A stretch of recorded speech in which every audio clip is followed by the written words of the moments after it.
के हम ना छोड़ब, हमार सोन परी के कसम।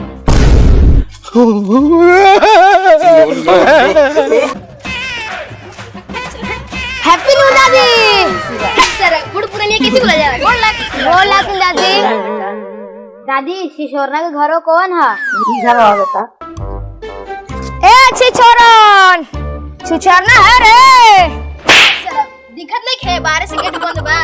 सर अब देखला नहीं हम गेट बंद बा त खोल। हमारे खातिर तोहरा के दुनिया में भेजवले बाड़े है भगवान बड़ी फुर्सत से तोहरा के बनवले बाड़े हो।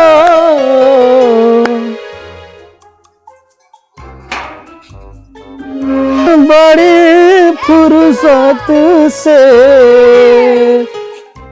Happy new year.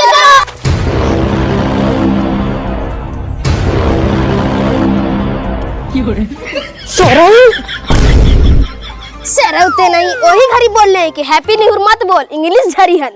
मार साला के। हट चल हट।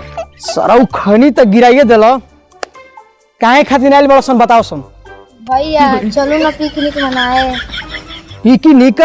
हाँ भैया। दारू व्यवस्था के लिए बड़सन? हाँ भैया चल। 500 रुपये लगता है एक आदमी पे, ध्यान रखिए दारू मुर्गा सब बा। अरे हमारा पास तो 100 रुपया बारे। ए भैया एगो हमरा भी आइडिया बा। का रे? नियाओ कान में बताओ कहीं। काहे मरले हो रे? एगो आइडिया बताई के एक रिकॉर्ड।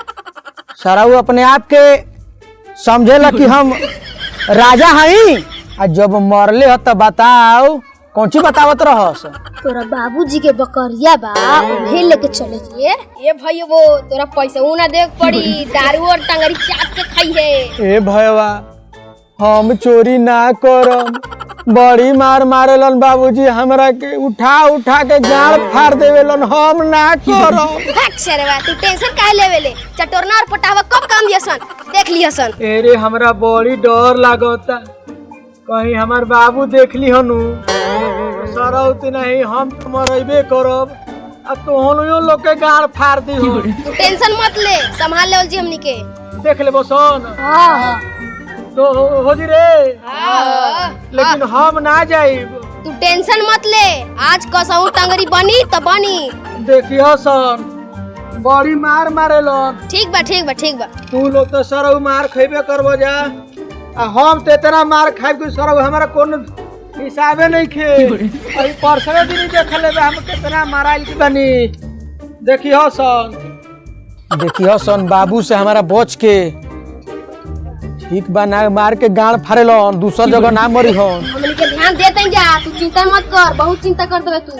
ठीके बा सरौ लोग, देखो सन बकरिया हो देबा। हां लेकिन हम जाइब ना, जना के जाए के बाद तो ना जा सन। ठीक बा भेजा तनी। पोटावा जो हम ना जाइब। No. आराम से आज एकरा पकड़ के मीट बना देवे के बाद तो शिशोरना के बपो देख ली ना, मार के फाड़ दी। अरे भैया देखले बानी छिछोरवा के बहुते मार मारेला। पकड़ लेवे के बहु छोड़े के नहीं है।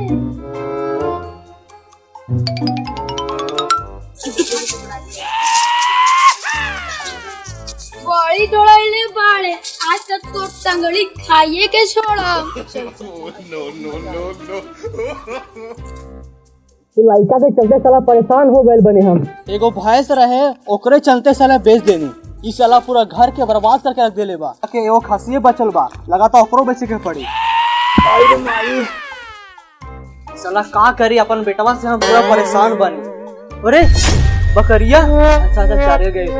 वाह हो खाता न जहां तक कुनु नहा धोआ के निको सनल करे। हैं भाई क्या करा ना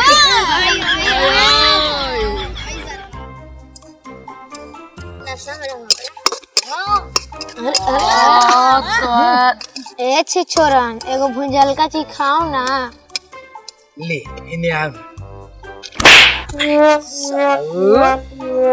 याद बा कैसन देले रहा हमारा के एक झाड़ अरे आइडिया बता कती भुंजल खइयन। अरे छी छोरन तोर बाबूजी आओ तड़े रे। ए पोटावा हम जातनी, हम अपन हिस्सा लेके जातनी, हमर बाबू बड़ी मारतो रे। अच्छा ठीक बा जो जल्दी अपन बात लिहो सो। ठीक बा हमनी के तू टेंशन मत ले, हाँ। देख ले बोल। ठीक बा। ए चाचा एने आवा एने तो दू पैक मार ला। का बात मार रे पोटावा बड़ी पूछा तोड़ा सन। ठीक बा बैठा तानी। आवा सन निकाला सन। रे गोदना दे दे हमार चाचा जी के दे। तोहनी के पता बा ना कि हम रेड बोतले से पी। ला चाचा देख गुलाटा।